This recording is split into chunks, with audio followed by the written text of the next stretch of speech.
శ్రీ గురుభ్యో నమ. శ్రీ మహాగణాధిపతి నమ. శ్రీ మహాసరస్వత్యై నమ. హరి ఓం. శ్రీమాత్రే నమ.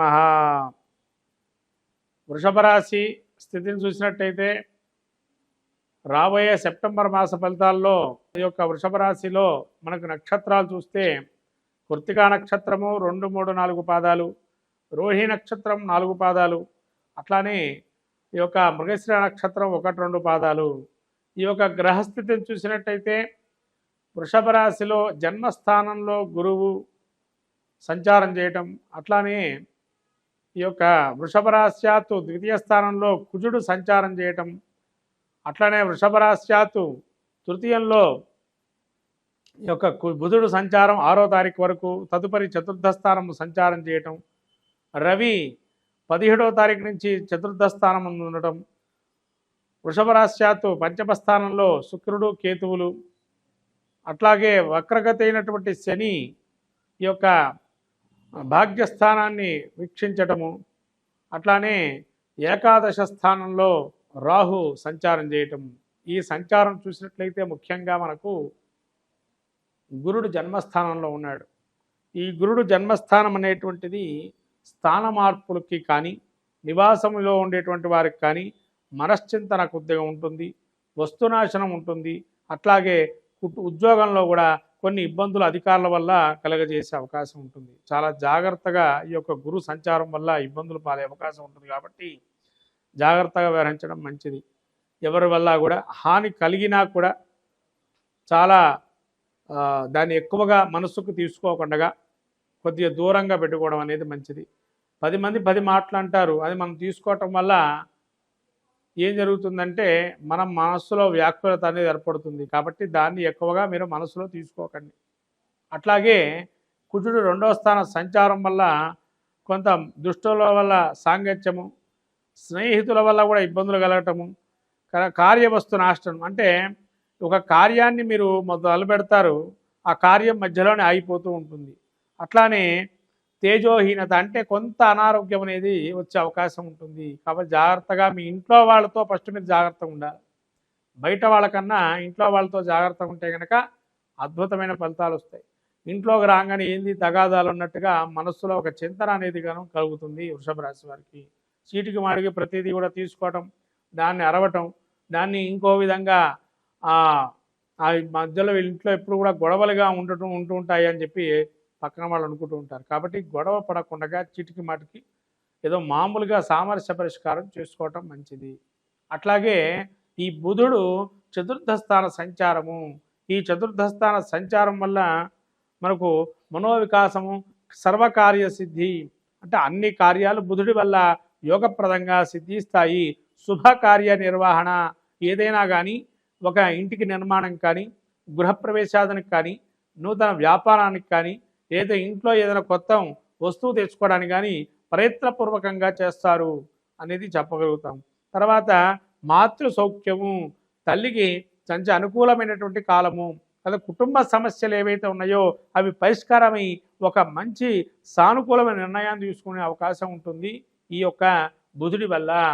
అట్లాగే మనకు రవి, ఈ యొక్క రవి మీకు చతుర్థ స్థాన సంచారం వల్ల కొంతవరకు తండ్రికి ఇబ్బందులు, అనారోగ్య సూచనలు ఉన్నాయి. అట్లానే మనశ్చింతన, దేహారోగ్యంలో కొన్ని ఇబ్బందులు, ఇవంటివి కొన్ని ఉష్ణంగా శరీరంగా ఉండడము, ఇవన్నీ కూడా కొంత ఇబ్బందులు, అకాల భోజనము, అట్లానే కొంత ఉదర సంబంధమైనటువంటి వ్యాధులు కానీ ఇవాళ కలిగే అవకాశం ఉంటుంది. కానీ జాగ్రత్తగా వ్యాధులు రాకుండా సకాలంలో భోజనం చేయటం అనేది చాలా మంచిదైనటువంటి సూచన. అట్లాగే ఈ యొక్క రాశి వారికి, వృషభ రాశికి మళ్ళీ శుక్రుడు కూడా ఈ యొక్క 5వ స్థాన సంచారం వల్ల తల్లిదండ్రులకి ఆనందము, మిమ్మల్ని చూసినటువంటి ఆనందం ఎక్కువగా ఉంటుంది. ఎందుకంటే ఎప్పుడైతే మీరు ఒక మెట్టు తగ్గుంటారో వృషభ రాశి వాళ్ళు ఆటోమేటిక్గా తల్లిదండ్రులకి మా వాడు కొద్దిగా నేర్చుకున్నాడు అనుకో మనసులో భావన అనేది కలుగుతుంది. తర్వాత అట్లానే భోజన ప్రియ ధనధాన్య లాభము, అంటే రుచికరమైనటువంటి భోజనాన్ని తింటారు. అంటే ఇప్పుడు కాలం రుచికర భోజనం అంటే రెస్టారెంట్లు, బయట ఉండే ఫుడ్ చాలా అద్భుతంగా ఉందని గోచరిస్తుంటుంది. ఇంకా అదే రుచికరమైన భోజనం, వాళ్ళ ఇంట్లో భోజనం కన్నా బయట భోజనం అంటే అది తిరగటం అనేటువంటిది. తర్వాత సంగీత ప్రియత్వము, సంగీత ప్రియత్వం అంటే ఒక మనస్సులో ఒక సంగీతాన్ని వినాలనేటువంటి ధ్యాస కలుగుతుంది. ధనధాన్యాభివృద్ధి, ధనధాన్యము అనేది అత్యద్భుతంగా శుక్రుడి వల్ల యోగప్రదంగా ఉంటుంది. అట్లానే ఈ కేతు 5వ సంచారం వల్ల సంతానం వల్ల కొంత ఇబ్బందులు కలుగుతాయి. సంతానం వల్ల చికాకులు, మొండిగా వ్యవహరించడము, ఇటువంటి విషయాల వల్ల జాగ్రత్తగా ఉండడం అనేది చాలా అద్భుతమైనటువంటి విషయము.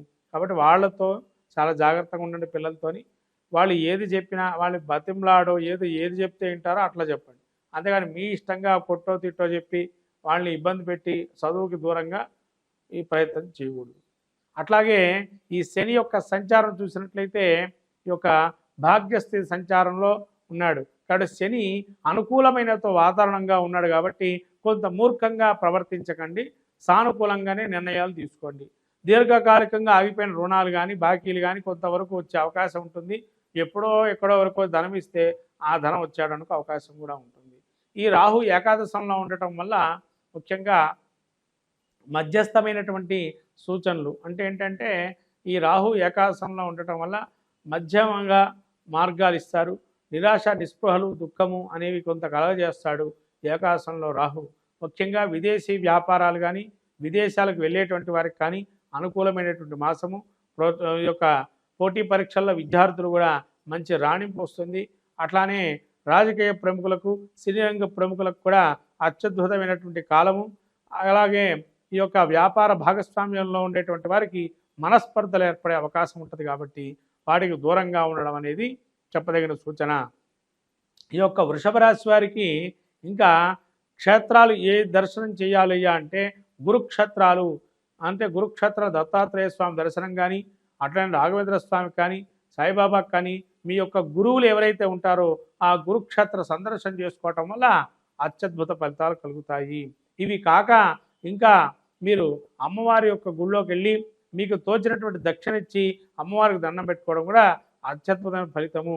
ముఖ్యంగా మీరు కుంకుమార్చనాది కార్యక్రమాలు చేసుకోవటం. రాబోయే ఈ యొక్క గణపతి నవరాత్రులలో ఏమి చేయాలి అంటే ఈ వృషభ రాశి వారు పసుపు రంగులో ఉన్నటువంటి వినాయకుడిని కానీ, పసుపుతో చేసేటువంటి వినాయకుడిని కానీ, ఈ యొక్క గరికతో అర్చన చేసిన మిఠాయిలు, ఎల్లో రంగులో ఉండేటువంటి మిఠాయిల్ని తినిపించడం, నైవేద్యం పెట్టడం, స్వామివారికి ఆ విధంగా పంచిపెట్టడం ద్వారా అత్యద్భుత ఫలితాలు కలుగుతాయి.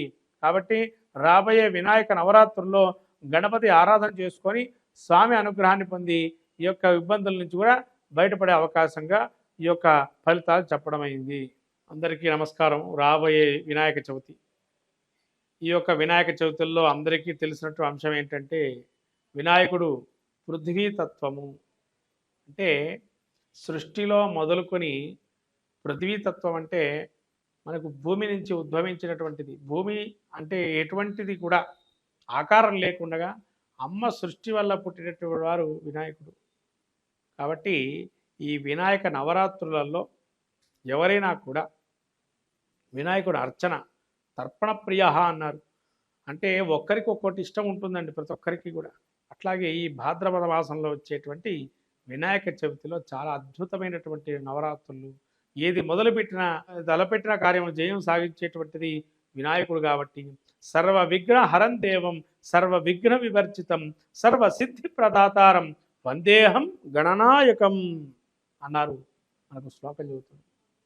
అట్లానే భవసంచిత పాపాగ్నం విధ్వంసర విచక్షణం విఘ్నాస్వర వారంభంజే విఘ్నరాజమహం భజే అన్నారు. భవిష్యత్తు వర్తమానాన్ని అన్నీ తెలిపేది విఘ్ననాయకుడే.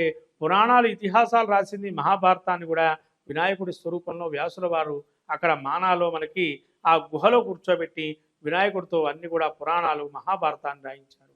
అంతటి ఆ యొక్క గణపతి యొక్క నవరాత్రులలో అంతటి విధ్వాసాల విచక్షణం, ఎటువంటి విఘ్నాలైనా అన్నీ ధ్వంసించగల శక్తి సామర్థ్యం ఉన్నవాడు వినాయకుడు ఒక్కడే. భవసంచిత పాపాగ్నం అంటే భవిష్యత్తులో కానీ సంచిత వర్తమానంలో కానీ, భూతం అంటే పోయినటువంటి కాలంలో ఉన్నటువంటి దోషాలు ఏవైతే మనం తెలుసో తెలియకో చేస్తున్నామో దాన్ని అంతటా పటాపంచలు చేసి మళ్ళీ మనకు మంచి అపూర్వమైనటువంటి ఫలితాన్ని ఇచ్చేది ఈ వినాయకుడి యొక్క అనుగ్రహమే. అందుకనే స్వామివారికి వరసిద్ధి వినాయకుడని, సిద్ధి బుద్ధి సమేత వరసిద్ధి వినాయకుడని కూడా పేరుగాంచాడు ఇక్కడ. అంటే ఇక్కడ ఏమండి వారు మరి వివాహం జరిగిందా, మనకు వివాహం జరగలేదు కదా అని అనుకుంటాం. వినాయకుడికి వివాహం జరిగిందా లేదా అనేది పక్కన పెట్టండి, మనకు అనవసరమైన చర్చ కాదు. ఇక్కడ ఏంటి అవసరమైన చర్చ ఏంటంటే వినాయకుడు అనుగ్రహం కలిగితే మనకేం కలుగుతుంది అంటే సిద్ధి బుద్ధి. అమ్మవార్లు ఎవరంటే ఆయన ఒకరోజు వినాయకుడట పార్వతీ పరమేశ్వరుడు చెప్పాట, విఘ్నాధిపత్యం నాకు ఇచ్చారు కదండి నాన్న, నేను వెళ్ళి తపస్సు చేసుకుంటాను అన్నట పరమేశ్వరుడితో వినాయకుడు. సరే అని చెప్పి పంపించేశారు. వినాయకుడు తపస్సు చేసుకుంటూ వెళ్ళాడు. ఎప్పుడైతే వెళ్ళాడో వినాయకుడు ఫస్ట్ దేన్ని చేపట్టాడు అంటే బుద్ధి కుశలత ఎక్కడ చేపట్టాడంటే ఎక్కడైతే పార్వతీ పరమేశ్వరులకు ప్రదక్షిణం చేశాడో అక్కడ బుద్ధిని చేపట్టాడు. అంటే బుద్ధి ఉంటే ఏం కలుగుతుంది మనకి, మంచి ఆలోచన శక్తి వల్ల ఏదైనా సాధించగలుగుతాము అనేది ఫస్ట్ వినాయకుడు మనకు అక్కడ చూపించాడు. అదే బుద్ధిదేవి అని. బుద్ధి మళ్ళీ సిద్ధి. మనం ఆలోచన చేశాము, తగిన కార్యం నెరవేరింది, వెంటనే మనం కోరుకుంటాం కదా, ఏమండి ఫలానా కార్యం జరగాలని స్వామిని కోరుతున్నానని. సిద్ధి పొందటానికి ఏం చేయాలా, ఆయన్ని ప్రత్యక్షం చేసుకోవాలి. అంటే కార్యం అయిపోయింది అని అంటే ఏమైనా సిద్ధించినట్టే కదా, అది సిద్ధిదేవి. కాబట్టి సిద్ధి బుద్ధి సమేత వరసిద్ధి వినాయకుడుగా ఈ నవరాత్రులలో ఏదైతే జరుగుతున్న నవరాత్రులలో ఈ యొక్క స్వామికి జరిగినటువంటి నవరాత్రులలో ఎంత శక్తి అయితే అంత శక్తి మేరకు మనం పూజ చేసుకున్నట్లయితే, అర్చన చేసిన దానం ధర్మం నైవేద్యం ఏదైనా కూడా స్వామి అనుగ్రహం కలిగి అన్ని కార్యాలు సిద్ధిస్తాయి. ఎందుకంటే ద్వాదశి రాశి ఫలితాల్లో కూడా ఈ వినాయక చవితి గురించి మనం చెప్పుకోదగిన సూచన ఉంది. కాబట్టి ద్వాదశ రాశి ఫలితాల్లో వినాయకుడి యొక్క అనుగ్రహాన్ని కూడా పొంది అందరూ ఈ యొక్క సర్వజన మానవాళి కోటికి సర్వసిద్ధిలు పొందించేటువంటిది, సర్వ కార్యాలు నెరవేర్చేటువంటిది, సర్వ విఘ్నాలు హరింపజేసేటువంటిది, సర్వ కార్యాలు శుభకార్యాలు పరంపరగా ఉండేటువంటిది. దాని ద్వారా మనకేమొస్తుంది అంటే వృద్ధి ఇంకా మనకు సిద్ధి. వృద్ధిదేవి కూతుర్లట. అంటే వినాయకుడు ఎప్పుడైతే సిద్ధి బుద్ధిని పొందాడో మనకేమొస్తున్నాయి దానివల్ల అంటే వృద్ధి అంటే గ్రోత్ రేటు పెరగటం. వెంటనే పెరుగుతాయి కదా మనకు ఏదో విధంగా, అది గ్రోత్ రేట్, అది వృద్ధి అంటారు. అంటే కూతుర్లు అని చెప్పంటారు వృద్ధి. ఇంకొకటేమో రిద్ధి అంటే ఏంటంటే సకల కార్యములందు కూడా అరిష్టాలు తొలగింపజేసేది రిద్ధి వృద్ధి. అందుకనే మీరు సంతోషి మాత గురించి తెలుసుకున్నట్లయితే ఇవన్నీ కూడా అందులో ఉంటాయి. శుభము లాభము కొడుకులు అని చెప్పంటారు. కాబట్టి ఇవన్నీ కూడా వినాయకుడి యొక్క అనుగ్రహం వల్ల సకల కార్యాలు అందరికీ నెరవేరుతాయి. కాబట్టి ఈ వినాయక చవితికి అందరూ కూడా ఓం గం గణపతే నమః అనే మంత్రాన్ని పఠిస్తూ ఈ వినాయకుడి యొక్క అనుగ్రహాన్ని పొందొచ్చు. ఇది చాలండి. గకార గణపతి వినాయకుడిని చేస్తే ఆయన గకార గణపతి అంటారు. ఈ గకార గణపతి ఎంత జపం చేస్తే స్వామి శీఘ్రంగా నీకు ఎటువంటి కార్యాన్ని సిద్ధిస్తాడు. కాబట్టి ఈ యొక్క గం గణపతే నమః ఏదైతే మంత్రం ఉందో ఈ వినాయక చవితిలో ఎంతవరకు అంటే అంతవరకు జపం చేసుకోవటం వల్ల మంచి సాధిస్తారు. స్వామి అనుగ్రహం కలుగుతుంది. మంగళం మహత్ శుభం భూయా.